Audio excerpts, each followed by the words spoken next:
और ये बढ़ते हैं आगे, अगली खबर आप तक पहुंचा देते हैं, जिसमें हम बात यूपी की सियासत से जुड़ी हुई करने जा रहे हैं और इन सियासत से बाहुबलियों के बोलबाले की भी करने जा रहे हैं। तस्वीरें आपको दिखाएंगे राजा भैया और उनके समर्थकों की। कुंडा विधायक के प्रभाव वाली प्रतापगढ़ और कौशाम्बी सीटों पर समर्थन को लेकर लगातार कयासबाजी चल रही थी, अब जिस पर राजा भैया ने विराम लगा दिया है, क्योंकि राजा भैया ने किसी को भी समर्थन देने से मना कर दिया है। उन्होंने साफ कर दिया है कि वो ना इधर जाएंगे और ना उधर जाएंगे, यानी कि ना ही बीजेपी और ना ही सपा, किसी का समर्थन नहीं। उनके समर्थक जो हैं वो स्वतंत्र हैं, जिसे चाहे लोकसभा चुनाव में वोट कर सकते हैं, ये बात राजा भैया ने कही है। दूसरी तरफ जौनपुर वाले बाहुबली धनंजय सिंह हैं, जिन्होंने बीजेपी के समर्थन का ऐलान कर दिया है। धनंजय सिंह ने कहा है कि बीजेपी को ही वोट देना चाहिए, उन्हीं का समर्थन करना चाहिए, अच्छी पार्टी है, अच्छी सरकार है। राजा भैया की तरफ हर दल निगाहें टिकाए देख रहा है, लेकिन अपने समर्थकों को, जो कि सैकड़ों की तादाद में हैं, उनके सामने जैसे ही राजा भैया ने न्यूट्रल रहने का फैसला सुनाया, हर कोई दंग रह गया। क्योंकि राजा भैया कुंडा से विधायक हैं और कुंडा प्रतापगढ़ जिले में आता है, लेकिन उनका इलाका कौशाम्बी सीट पर आता है, यानी कि राजा भैया का जो प्रभाव है प्रतापगढ़ और कौशाम्बी दोनों सीटों पर बराबर का है।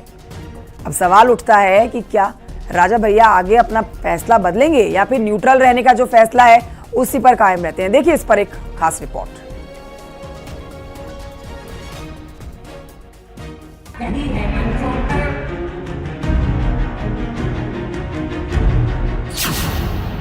ना इंडिया के साथ ना एनडीए को समर्थन।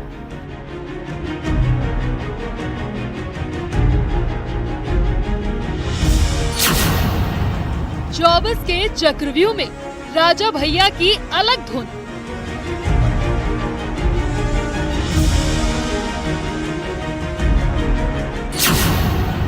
ना इधर ना उधर, राजा भैया चले किधर।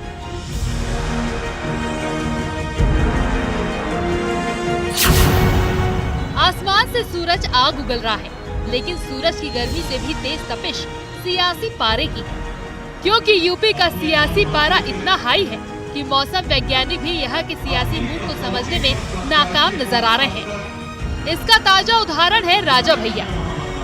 राजा भैया ने अपने बेती महल के परिसर में कार्यकर्ताओं और नेताओं के साथ एक मीटिंग का आयोजन किया था, जिसमें हजारों की तादाद में जो उनके कार्यकर्ता थे, नेता थे, वो शामिल हुए थे। हम आपको सीधे तस्वीरें दिखाना चाहेंगे। यहाँ पे वो तमाम सारे जो उनके कार्यकर्ता समर्थक हैं वो हैं। मीटिंग के दौरान राजा भैया ने इस बात का ऐलान किया है कि उनके कार्यकर्ता और नेता पूरी तरीके से स्वतंत्र हैं, क्योंकि जनसत्ता दल का किसी भी पार्टी के साथ कोई गठबंधन नहीं हुआ है। ना तो राजा भैया सपा को ही समर्थन करने वाले हैं, ना राजा भैया भाजपा को ही समर्थन करने वाले हैं। कौशाम्बी में 5वें और प्रतापगढ़ सीट पर छठे चरण में वोटिंग कराई जाएगी। सभी की नजरें राजा भैया के प्रभाव वाली कौशाम्बी और प्रतापगढ़ लोकसभा सीट पर टिकी हुई है। इस बीच राजा भैया ने किसी का भी समर्थन न करने का ऐलान कर हर किसी को चौंका दिया है, या यूँ कहे कि वो सियासी संदेश दिया जिसे सिर्फ जनता और उनके समर्थक ही डिकोड कर पाएंगे। तो सबसे राय लेने के बाद अब ये निर्णय लिया गया कि इस चुनाव में जनसत्ता दल की तरफ से कोई किसी के समर्थन का निर्णय नहीं लिया गया है और सभी सम्मानित जो कार्यकर्ता समर्थक है, जिनका जहां मन हो, जिसको मतदान करना, जिसको आशीर्वाद देना, वो स्वतंत्र है वहां कर। दरअसल पिछले कई दिनों से उनके बीजेपी को समर्थन देने के कयास लग रहे थे। बीजेपी कैंडिडेट ने राजा भैया से मुलाकात भी की थी। इसी बीच सपा कैंडिडेट पुष्पेंद्र सरोज ने भी बेती राजमहल में हाजिरी लगाई और राजा भैया से मुलाकात कर समर्थन मांगा, जबकि बीजेपी की ओर से संजीव बालियान और कौशाम्बी सांसद विनोद सोनकर राजा भैया के आवास पर पहुंचे। दोनों दलों की मुलाकात ने राजा भैया को उपापोह में डाल दिया, लेकिन जल्द ही मीडिया से मुखातिब हुए राजा भैया ने तटस्थ रहना चुना, यानी न इधर न उधर। अपने मनमर्जी से अपनी कसौटी पर प्रत्याशी को कसकर जहां चाहे वहां मतदान करें।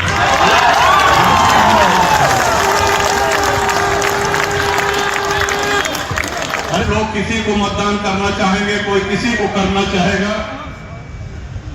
हमारे लिए यह खुशी की बात है ये जो आप गले में और माथे पर जो आज जनसत्ता का झंडा, ये झंडा हमेशा चमकता रहेगा और अहमद दोनों की सरकार ने कौशाम्बी सीट से बीजेपी ने विनोद सोनकर और सपा ने पूर्व मंत्री इंद्रजीत सरोज के बेटे पुष्पेंद्र सरोज को उतारा है। इसी तरह प्रतापगढ़ सीट पर बीजेपी ने संगम लाल गुप्ता और सपा से एसपी सिंह पटेल मैदान में है। कौशाम्बी के दोनों प्रत्याशी और प्रतापगढ़ सीट के बीजेपी प्रत्याशी संगम लाल के साथ राजा भैया के रिश्ते जग जाहिर हैं। कौशाम्बी से बीजेपी सांसद विनोद सोनकर खुलकर राजा भैया का विरोध करते रहे हैं, तो वहीं सपा नेता इंद्रजीत सरोज ने भी राजा भैया के खिलाफ मोर्चा खोल रखा है। बात अगर विनोद सोनकर की करें तो विनोद सोनकर ने राजा भैया के विरोधी नेताओं को अपने पाले में रखा है। इसमें राजकुमारी रत्ना सिंह से लेकर शिव प्रसाद मिश्र सेनानी तक शामिल है।